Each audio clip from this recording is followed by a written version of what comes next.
Hello, class 7th.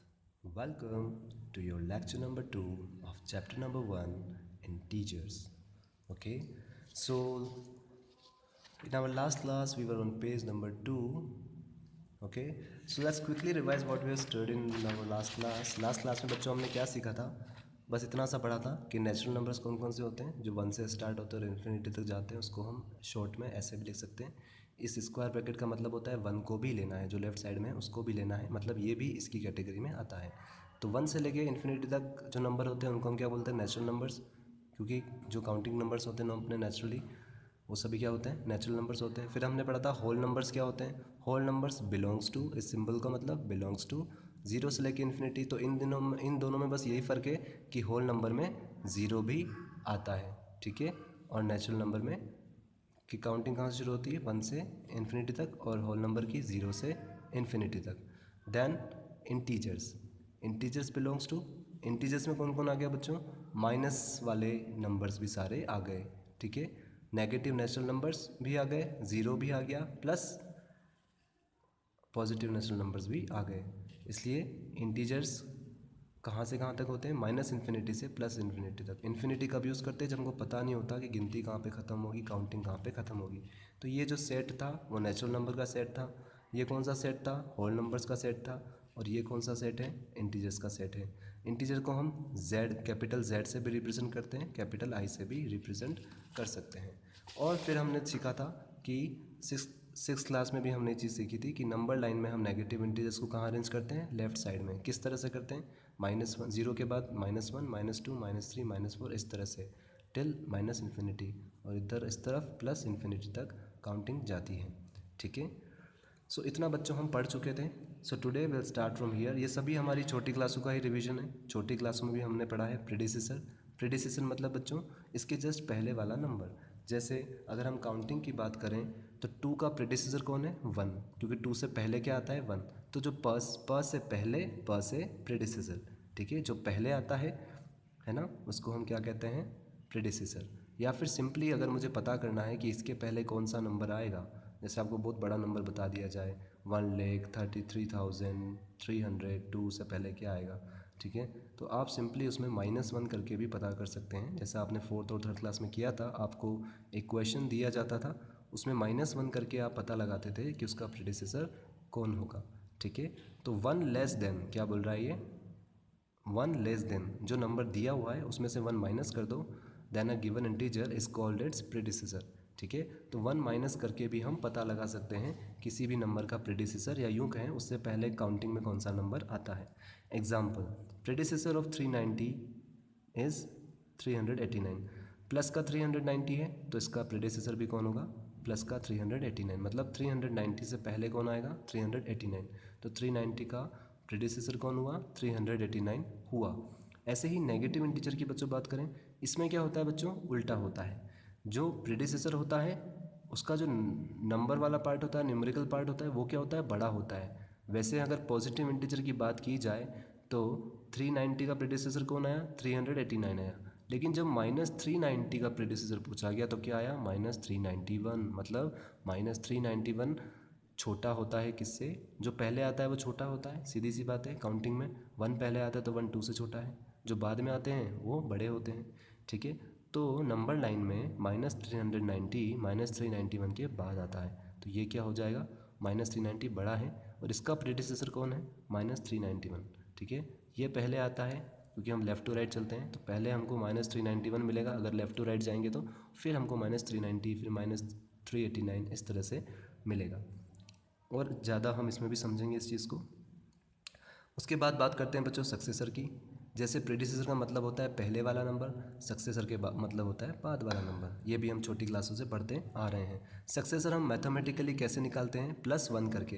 Predecessor निकालने के लिए क्या किया था? -1, इसमें से 1 माइनस कर दो तो 389 आ जाएगा, ठीक है। तो हमको पता लग गया कि 390 का प्रीडिसेसर कौन है? 389। ऐसे ही सक्सेसर निकालने के लिए हम क्या करते हैं?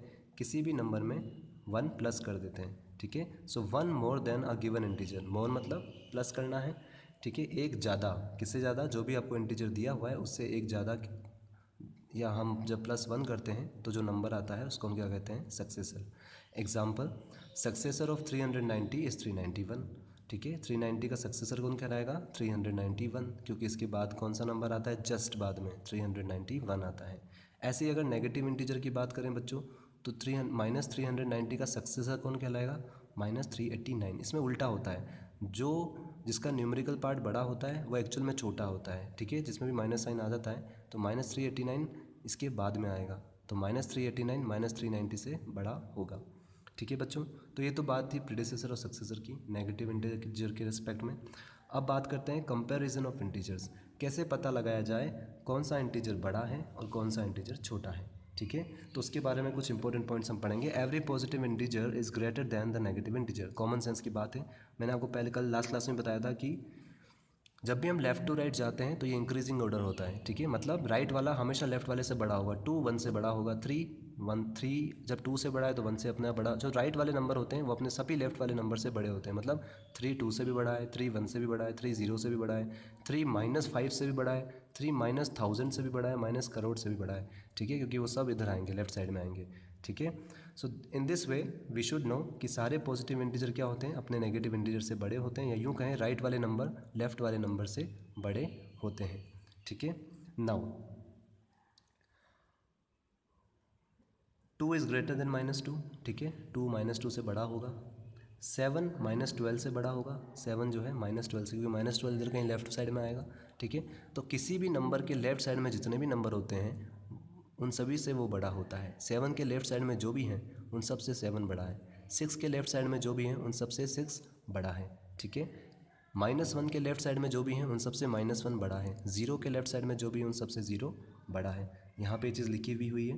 नेक्स्ट पॉइंट में हम पढ़ेंगे 0 is less then every positive integer. सभी पॉजिटिव इंटीजर से छोटा होता है कौन? 0, ठीक है। क्योंकि अभी मैंने आपको एक ट्रिक बताई दी है कि जो लेफ्ट साइड में होगा वो छोटा होगा। मतलब 0 इन सभी के लेफ्ट साइड में है। सारे पॉजिटिव इंटीजर ख़त्म कहाँ पे हो रहे हैं? इस साइड +1 पे जाके। शुरू कहाँ से हो रहे हैं? 1 पे। तो 0 इस 1 से भी छोटा है, तो सभी पॉजिटिव इंटीजर से 0 छोटा है, ठीक है। Now example 0 is less then 5, 0 is less then 9, जो हम फर्स्ट क्लास से पढ़ते आ ही रहे हैं कि 5 से छोटा है 0, ठीक है। जो बड़ा होता है उसकी तरफ गेट खोल देते हैं हम। लेस देन का साइन है यहाँ पर। 0 is greater than every negative integer. लेकिन 0 यहाँ पर क्या है? किसके लिए राजा है यहाँ पर? 0 सभी नेगेटिव इंटीजर्स के लिए। क्यों? क्योंकि 0 इन सभी नेगेटिव इंटीजर्स का से बड़ा है, ठीक है। क्योंकि 0 क्या है? इन सभी के राइट साइड में है, और 0 के लेफ्ट साइड में जितने भी नंबर होंगे वो सभी इससे छोटे होंगे। तो यहाँ पे 0 की बहुत इज्जत होती है जब नेगेटिव इंटीजर की बात होती है। क्यों? क्योंकि 0 क्या है? -7 से भी बड़ा है, -99 से भी बड़ा है, माइनस करोड़ से भी बड़ा है, ठीक है। Minus, so 0 is greater than every negative integer. Now fourth point is the greater the number the lesser is its opposite, ठीक है। क्या बोल रहा है ये? इस एग्जाम्पल की बात करें तो जितना बड़ा नंबर होगा, जितनी बड़ी न्यूमेरिकल वैल्यू होगी, उतना ही वो छोटा होगा। कब? जब नेगेटिव साइन होगा। फॉर एग्ज़ाम्पल अगर नेगेटिव साइन नहीं होता तो 390 389 से बड़ा होता, लेकिन यहाँ पर क्या है? माइनस का साइन है, इस वजह से 390 और 389 से छोटा हो जाएगा, ठीक है। तो आपको माइनस साइन लगते ही ये ध्यान रखना है, इसमें जो बड़ा होता है वही छोटा होता है, ठीक है। जितना बड़ा न्यूमेरिकल वैल्यू होगा उतना ही वो छोटा कहलाएगा, ठीक है। तो जब भी माइनस साइन आ जाए तो आपको ध्यान रखना है -7 जो है -6 से छोटा है यहाँ पर। हालांकि पॉजिटिव इंटीजर में क्या होता है? 7 6 से बड़ा होता है, लेकिन यहाँ पे उल्टा है, माइनस का साइन लगते ही जो बड़ा होगा वही छोटा होगा, ठीक है। तो -7 -6 से छोटा है, -7 -5 से भी छोटा है, -7 -4 से भी छोटा है, और तो और -7 0 से भी छोटा है, ठीक है। तो ये चीज़ आपको याद रखनी है। That is if a and b are two integers such that a is greater than b then -a is less than -b, ठीक है। अगर a और b कोई दो इंटीजर हैं, सपोज़ a है मान लीजिए 3 और b है 6, ठीक है। तो क्या होगा? या यूँ कहें a को ले लेते हैं हम 6 और b को ले लेते हैं 3, तो a is greater than b, ठीक है। 6 3 से बड़ा हो गया, लेकिन जब इनमें माइनस का साइन लग जाएगा तो उल्टा कैसे हो जाएगा? -3 बड़ा हो जाएगा, मतलब b बड़ा हो जाएगा a से। वही चीज़ आपको यहाँ पे समझा रखी है कि -b जो है वो बड़ा हो जाएगा किससे? -a से। हमने a क्या लिया था? 6, b क्या लिया था? 3, तो यहाँ पर तो a ग्रेटर देन b था, ठीक है। लेकिन यहाँ क्या हो गया, माइनस का साइन लगते हैं, ये बी कौन था 3, तो माइनस बी किससे बड़ा हो गया, माइनस ए से। यही चीज़ बता रखी है, माइनस बी बड़ा होगा किससे, माइनस ए से। Likewise if a is less than b, और अगर a is less than b, ठीक है, अगर यही वाला एग्जाम्पल है, अगर 3 6 से छोटा है तो -3 -6 से बड़ा होगा, ठीक है। और यहाँ पे आपको एक एग्जांपल और दे रखा है, इफ़ 7 इज़ ग्रेटर देन 9, ठीक है। ये रॉन्ग एग्जांपल है बच्चों, इसको करेक्शन कर लेना, ठीक है। यहाँ पे करेक्शन है आपका, दिस इज़ रॉन्ग एग्जांपल बच्चों, 9 इज़ ग्रेटर देन 7 होगा यहाँ पर, ठीक है। 9 7 से बड़ा है, ठीक है, तो -7 किससे बड़ा होगा, -9 से बड़ा होगा। मतलब कुल मिला के बच्चों आपको ये चीज़ ध्यान रखनी है, जहाँ पे माइनस का साइन आ जाता है तो जो बड़ा होता है वो और छोटा हो जाता है, जो छोटा होता है वही बड़ा होता है, बस आपको ये ट्रिक ध्यान में रखनी है। 7 वैसे तो छोटा होता है, लेकिन -7 होगा तो -9 से बड़ा हो जाएगा, ठीक है। हाँ, लेकिन यहाँ प्लस का 9 हो तो बड़ा मत कर देना, ये चीज़ ध्यान रखना, दोनों में माइनस साइन है तो जो छोटा नंबर है वही बड़ा होगा, ठीक है। ना यहाँ पे इसने सही बता रखा है। अच्छा बच्चों, ये एक्चुअली करेक्शन नहीं है आपका, इसने ये वाला जो एग्जांपल है फिर भी गलत ही है एक्चुअली, इसने गलत ही बताया है, so the correction will be as such, ठीक है। Now your next point is modulus और absolute value of an integer, ठीक है बच्चों। लास्ट पॉइंट में बस आपको इतना सा ध्यान रखना है कि जीरो सभी नेगेटिव इंटीजर से बड़ा होता है, ठीक है। उसके अलावा माइनस वालों में जो बड़ा होता है वो छोटा होता है और जो छोटा होता है वो बड़ा होता है, ठीक है। तो 7 जो है वैसे तो 9 से छोटा होता है, लेकिन -7 जो होगा वो -9 से बड़ा होगा, ठीक है। अब बच्चों आते हैं मॉड्यूलस पर। आप हमने ये 6th क्लास में डिस्कस कर चुके हैं मॉड्यूलस और absolute value of an integer. Absolute value का सिंबल ये होता है जब हम निकालते हैं। So absolute value of an integer is the numerical value of the integer regardless of its sign. तो मैंने बच्चों आपको 6th क्लास में ये चीज़ बताई थी कि ये जो विंडो होती है, ये जो खिड़की होती है, इसमें जो भी जाता है वो पॉजिटिव होकर ही बाहर आता है, ठीक है। तो एब्सोल्यूट वैल्यू हम जब भी निकालते हैं तो उस नंबर को इसमें डालते हैं और वो पॉजिटिव होकर ही बाहर आता है, ठीक है। एब्सोल्यूट वैल्यू निकालने का सिंबल क्या होता है, ये। किसी भी नंबर की आपको एब्सोल्यूट वैल्यू पता करनी है, किसी भी इंटीजर की, तो उसको पहले आप मॉड्यूलस साइन में डालो। इसको क्या कहते हैं, मॉड्यूलस साइन भी कहते हैं। Is used to represent the absolute value of integer. इससे हम क्या रिप्रेजेंट करते हैं, इंटीजर की एब्सोल्यूट वैल्यू। तो इसमें अगर प्लस का 8 गया तो भी प्लस होके बाहर आएगा, और माइनस का 8 गया तो भी प्लस का होके बाहर आएगा। मतलब ये विंडो ऐसी है, मॉड्यूलस साइन के अंदर जो भी जाता है वो प्लस का होके ही बाहर आता है, चाहे वो माइनस का हो या प्लस का हो, ठीक है। और अगर स्टैंडर्ड वाइज समझें तो इसका मीनिंग क्या होता है कि इंटीजर की जो एब्सोल्यूट वैल्यू होती है वो हमें पता लगती है किससे, मॉड्यूलस साइन से, कि एक्चुअल में इसकी न्यूमेरिकल वैल्यू कितनी है, 8 है। भले ही इसके आगे माइनस का साइन है, लेकिन न्यूमेरिकल वैल्यू कितनी है इसकी, 8 है, ठीक है बच्चों। Now you have to open up your class work copies. उसमें हमने जो भी हमारी फॉर्मेलिटीज़ होती थी, likewise chapter number 1 with black pen, then chapter name integers after leaving one line, then CW and date, all the formalities you have to do as such what we were doing in our previous class 6th class, ठीक है। उसमें जैसा कर रहे थे वैसे आपको करना है। उसके बाद बच्चों आपको आस्क योरसेल्फ लिखना है ब्लैक पेन से, page number 2 in bracket of margin line. उसके बाद आपको पहला क्वेश्चन ब्लैक पेन से लिखना है, जैसा हम पहली क्लास में लिखते थे, है ना, छोटी क्लासों में, बिल्कुल वैसे ही करना है। और ब्लू पेन से आपको सॉल्यूशन, ठीक है। तो इसमें तो हम डायरेक्ट आंसर लिखेंगे कुछ, क्योंकि कुछ सॉल्व हमको करना नहीं है। बहुत इजी क्वेश्चन है। क्या बोल रहा है ये, right all integers between -20 to 20, -20 से लेके 20 के बीच में जो इंटीजर्स आते हैं वो लिखने हैं हमको। तो आपको क्लियरली इतनी कॉमन सेंस होगी, -20 के बाद कौन सा आएगा, -19 -18, ठीक है। तो ब्लू पेन से हम, इसमें तो कोई सॉल्यूशन है नहीं, so you can directly right answer 1, ठीक है।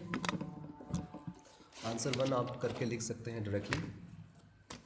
I don't have much space here, so you can write answer 1। और उसके बाद हमको सिर्फ बीच के इंटीजर बताने बच्चों, बहुत इजी क्वेश्चन है। ऑलमोस्ट आपका ये चैप्टर 6th क्लास का ही रिवीजन हम कर चुके हैं ऑलरेडी ये काम। तो हमको बिल्कुल एक तरह से काउंटिंग लिखनी है, -19, फिर -19 के बाद कौन आएगा, -18 आएगा। इसमें माइनस में नेगेटिव में उल्टा चलता है, तो -18 -17 -16 -15 -14 -13 -12 -11, इस तरह से आपको कहाँ तक आना है, 0 तक आना है। और 0 के बाद फिर हमारी जो नॉर्मल काउंटिंग होती है 1 2 3 4 5 6 7 8 9 10 टिल 19 आपको लिखना है। Okay class, so till first question you have to do. Okay, so सबसे पहले आपको चैप्टर नंबर, फिर एक लाइन छोड़ के चैप्टर का नेम प्रॉपरली, उसके बाद 2 लाइन्स जो हम ड्रॉ करते थे अच्छे से। Ask yourself all the formalities you have to do and you have to write question with black pen and solve this answer with blue pen. Okay, so in our next class we will start on from second question. ठीक है, बहुत easy questions है, इस तरह question हम already 6th class में कर चुके हैं। यहाँ तक हमने जो भी पढ़ा है बच्चों लास्ट 2 लेक्चर्स में, ये पूरा का पूरा आपका 6th क्लास का रिवीजन है। ठीक है, एब्सोल्यूट वैल्यू, ये सिंबल होता है एब्सोल्यूट वैल्यू का, इसमें जो भी डालो प्लस का होके बाहर आता है। -8 तो +8, -7 तो +7। ठीक है, so this all we are already studied. So in our next class we'll start from this question number 2 of ask yourself. So till then, goodbye all of you.